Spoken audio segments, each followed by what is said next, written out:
Hello, and thank you for joining me for another installment of There You Go with Bryan. Among the hustle and bustle of Los Angeles, California, the $300 lunches, the world of Hollywood, and the never-ending traffic lies a little-known oasis, a haven of self-reflection and serenity. Just 1 mile from the Pacific Ocean in Pacific Palisades, you'll find a place called the Self-Realization Fellowship Lake Shrine. Driving down Sunset Boulevard, if you go a little too fast, you might just pass it without noticing. But that's what this little slice of heaven is all about, slowing down and realizing. Perhaps that's why it's called the Church of Self-Realization. It was founded and dedicated by Paramahansa Yogananda on August 20th, 1950. The 10-acre site has lush gardens, a large spring-fed lake framed by natural hillsides, and a variety of flora and fauna, swans, ducks, koi, turtles, and lotus flowers. The property is a natural amphitheater, and thousands of visitors come each year. There are waterfalls, fountains, flower beds, statues across the lake, lacy fern grottos, lily ponds, and a Dutch windmill, which is used as a chapel. The Court of Religions honors 5 principal religions of the world, displaying the symbols of these religions: a cross for Christianity, a Star of David for Judaism, a Wheel of Law for Buddhism, a crescent moon and star for Islam, and the Om symbol for Hinduism. Yogananda believed in an underlying harmony of all faiths that unites us all. Along with a few statues of Krishna and other Hindu deities, there is also a life-size statue of Jesus Christ above the waterfall, as well as Francis of Assisi and Mother Mary and Child.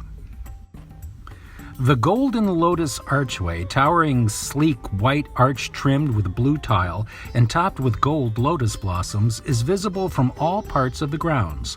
The archway frames the Mahatma Gandhi World Peace Memorial, an outdoor shrine where an authentic 1,000-year-old Chinese stone sarcophagus holds a portion of the ashes of Mahatma Gandhi.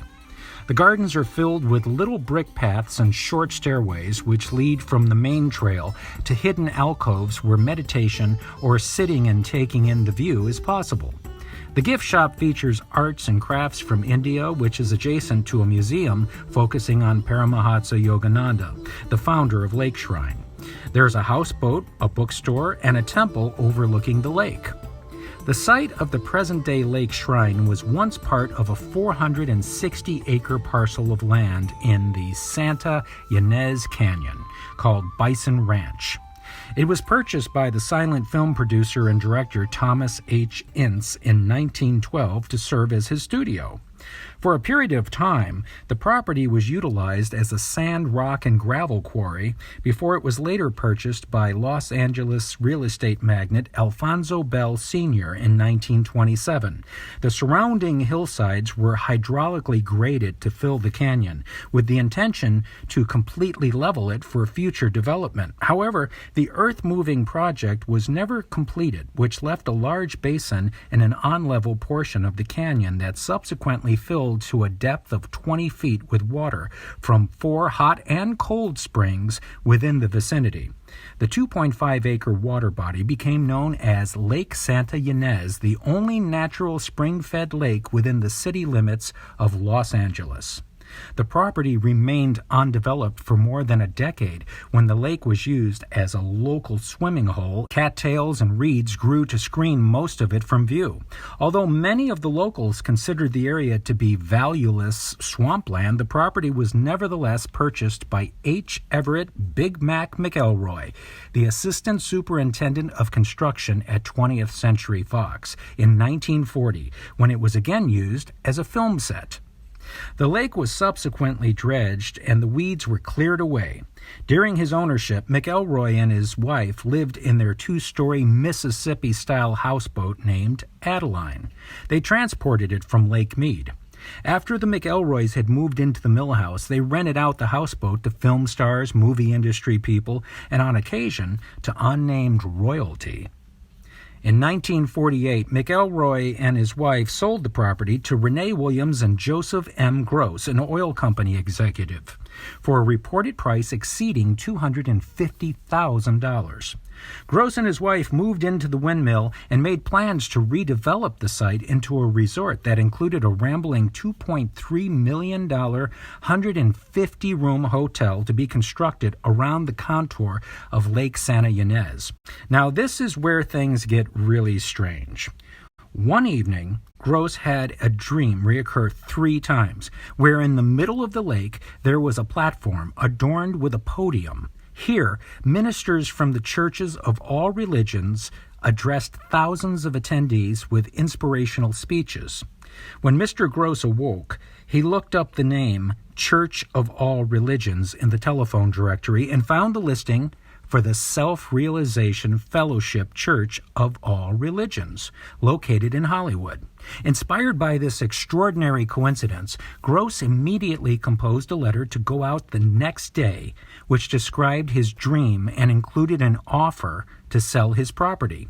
Rather than await a response, on the following day, Gross telephoned the church headquarters and was transferred immediately to Paramahansa Yogananda, who mysteriously initiated the conversation before the caller could even introduce himself or state his business.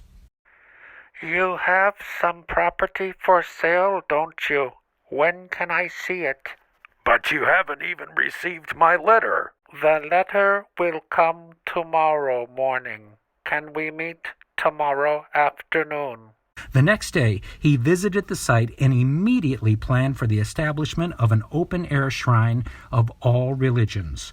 With the support of several benefactors, Paramahansa Yogananda acquired the property in 1949 and constructed a temple, meditation garden, and the Mahatma Gandhi Peace Memorial.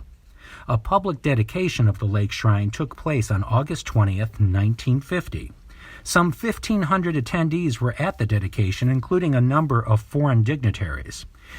Within the first 8 months of its opening, 10,000 people had visited the site. The lake shrine is so beautiful that it has also attracted the attention of many celebrities through the years. From 1965 until his death in 1977, Elvis Presley was a regular visitor to the lake shrine and developed close personal relationships with several of the monks and would seek their advice on important matters. Beatle George Harrison fell in love with the shrine and was a church member there until his death in 2001, when his memorial was held in the old windmill chapel and a portion of his ashes were scattered on the lake.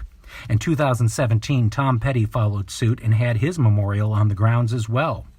What started as a strange foretelling dream by a real estate developer in 1949 has somehow turned into a sacred and holy place for people to commune with God and slow down the hectic pace of life. So if you find yourself cruising towards the Pacific Ocean on Sunset Boulevard and you think you might need a break from the stress and pressure of the material world, consider stopping at the Lake Shrine, Church of Self-Realization. I think you'll be glad you did. Thank you so much for joining us on There You Go with Bryan. If you enjoy this program and would like to support it, please click the Patreon link below or the Venmo link below. As always, we very much appreciate your support and we appreciate you listening to There You Go with Bryan.